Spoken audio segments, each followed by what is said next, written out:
Do you feel pressure at all? I mean, having to, like you mentioned, even the slight comment of you look like your dad. Yeah. And even though that might be small, or the compounding effect of that, filling the shoes of your dad. Do you ever feel like you're having to, adhere or try and succumb to this kind of pressure, or you feel pretty confident and you're paving your own way? Yeah, I've never really seen it as like filling the shoes. And, even though I'm following a similar like sort of trajectory in terms of like I'm a news journo right now for 7 years, and the same age my old man was a news journo for 10 years, that sort of thing. But I've never seen it as like I've got to emulate exactly what he did. Like, we're sitting here right now in this studio in South Melbourne, recording a podcast, and podcasting is this entire different thing, and social media, such like it's a completely different game now. And I also reckon it's more of a perception thing, to be honest, because like, I don't know what either of your dads did, but like a lot of my best mates' parents are lawyers and doctors, and they're studying medicine and law right now. And, they don't feel the pressure to, emulate exactly what they've done. Where, obviously I want to be successful, right? And if I could be as successful as my old man's been, that would be fantastic. But I don't feel like, I have to, do this just because I'm working in a similar role and the odds on if I grow up in a media industry and a setting as a kid and that's what my whole life is, I'm going to take an interest in it. And that's the same with my mates that are going into law or medicine or, taking over their old man's butcher or whatever it is. So I more see it as I've got a great mentor and, I can lean on him for great advice through that kind of thing. But I've never viewed it as I've got to, go to the same, sort of go down the exact same road and do the thing. Probably for me, there were times earlier on that I felt maybe a little bit more pressure to, I need to prove to people that like I'm not just some dud that's come in and, is going to spud it up on whatever he's on and is sort of just there through a free ticket. And, but in that sense, that just motivates you to just perform well and do your job well, which, you're motivated to do anyway.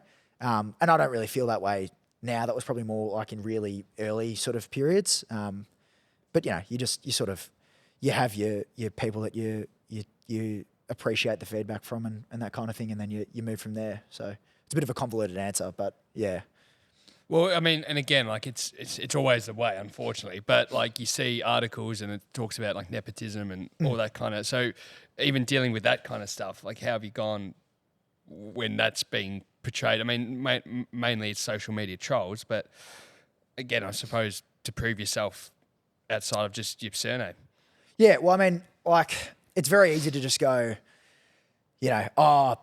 bugger all these, whatever. But like at the end of the day, people are entitled to their own opinion. Like if people don't, if like the name of our game is that, you want people to watch you. So I'm hoping that people out there want to watch, aren't just flicking off because they don't like me, But no, like I sort of touched on it before. I think if people that would tend to have a go at me in that sense are sort of more playing the man than the ball. Yeah. Like if you were to go, Xander, you got that wrong. You got that story wrong, or, your delivery was terrible, or, whatever it was. That's fair enough. Like that's the sort of feedback that you'd take on. But, if you're just going to go me, my view on those sort of people is, if the same person that's just going to fire like pot shots at me, across Twitter, if I was working in consulting and didn't, wasn't doing anything on footy or news or anything like that, those same people would be potting someone else. Yeah. Like it tends to be, I reckon, a general bitterness just towards life. Like, if they weren't going me, they'd be going, JB because his collar's sticking out, or they'd be, going, I don't know, Abby Holmes because they didn't like the question she asked at halftime. I don't know. I think that's the perspective I like to take with it. Mm-hmm. And I think it actually tends to be true because you look through these, which I used to be a lot worse with that. I actually read it and now I don't. But you look through these people's timelines and they just like spew hate about everything.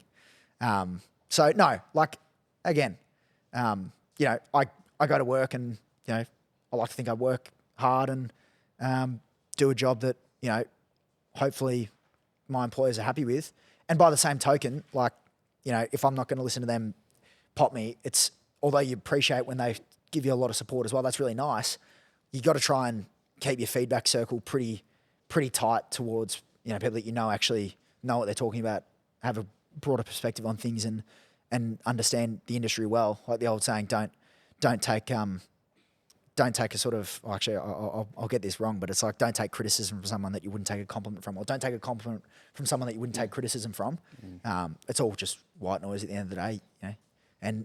And when it comes across social media, you know, Twitter's a zoo. Like, I think the general, the way that people consume content and their opinions on things, like, I don't have any mates, none of my friends would ever comment on a random post, just like getting annoyed at things. Like, if one of my mates just like jumped on going, "Oh, Mitch Cleary's a flog," I'd be like, "What is wrong with you? Like, you are a freak. Like, get a life, bro." So yeah, again, another convoluted response, but that's sort of just the approach you have to take for it. And, you know, I have a great job. I love doing what I'm doing. So that's sort of it, really.